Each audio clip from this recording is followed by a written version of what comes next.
Shalom pendengar yang dikasihi dan mengasihi Tuhan Yesus Kristus.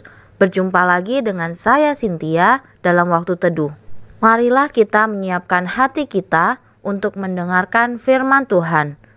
Kiranya hikmat dari Allah Bapa yang memampukan kita untuk mengerti firman dan melakukannya dalam kehidupan sehari-hari kita. Renungan harian hari ini berjudul Sindrom Gunung Saint Helen. Bacaan Alkitab hari ini diambil dari 2 Petrus 3 ayat 3 sampai 15. Demikian firman Tuhan.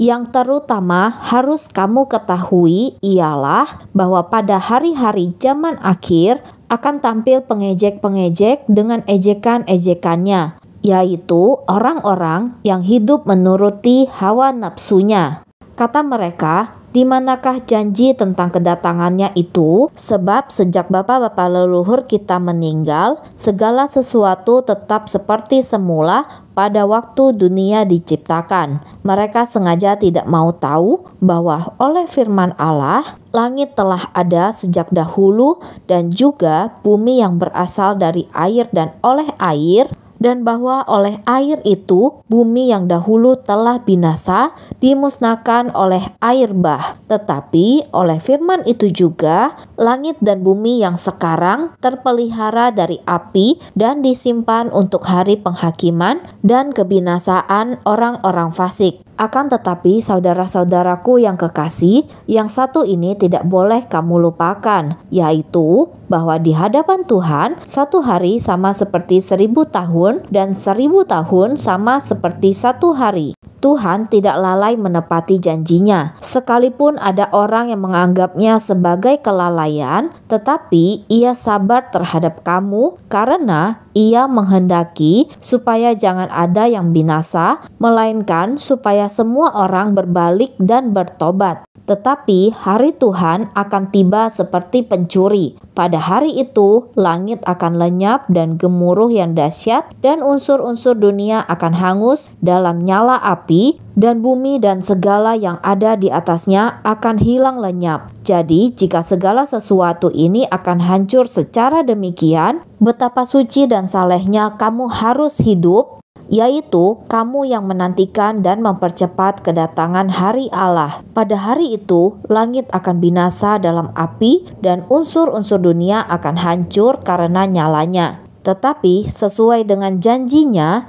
kita menantikan langit yang baru dan bumi yang baru di mana terdapat kebenaran. Sebab itu, saudara-saudaraku yang kekasih, sambil menantikan semuanya ini, kamu harus berusaha supaya kamu kedapatan tak bercacat dan tak bernoda di hadapannya dalam perdamaian dengan Dia.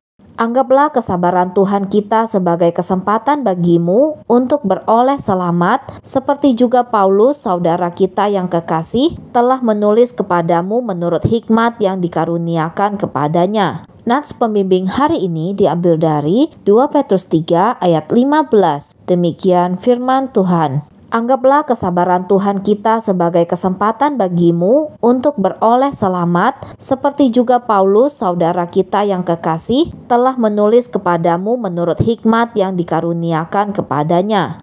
Pada 20 Maret 1980, Gunung Saint Helens di Washington, sebuah gunung berapi yang disangka orang tidak aktif lagi, tiba-tiba bergetar dan mengeluarkan suara gemuruh. Penduduk setempat dievakuasi ke jarak aman sekitar 12,8 km dari gunung tersebut. Beberapa waktu kemudian, sisi gunung mulai menggelembung. Namun, para ilmuwan tidak mengkhawatirkan hal itu karena berdasarkan penelitian yang sudah dilakukan mengenai gunung berapi, gunung-gunung itu tidak pernah meletus dari samping.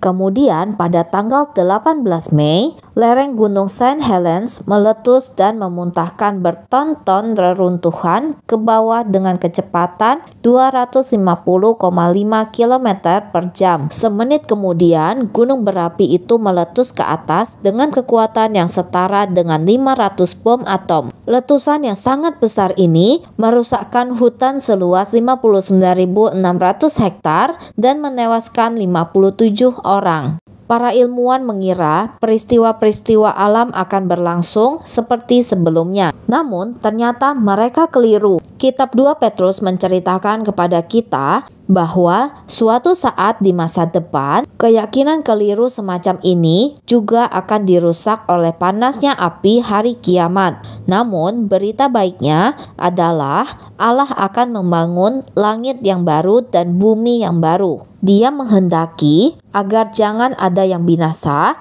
dan dengan sabar menanti agar lebih banyak orang menemukan keselamatan sejati dalam putranya Yesus. Mereka hanya perlu menerima keselamatan yang ditawarkannya. Sudahkah Anda mempercayakan keselamatan Anda kepada Yesus? Umat Allah harus menunjukkan jalan agar orang lain selamat dari penghakiman Allah.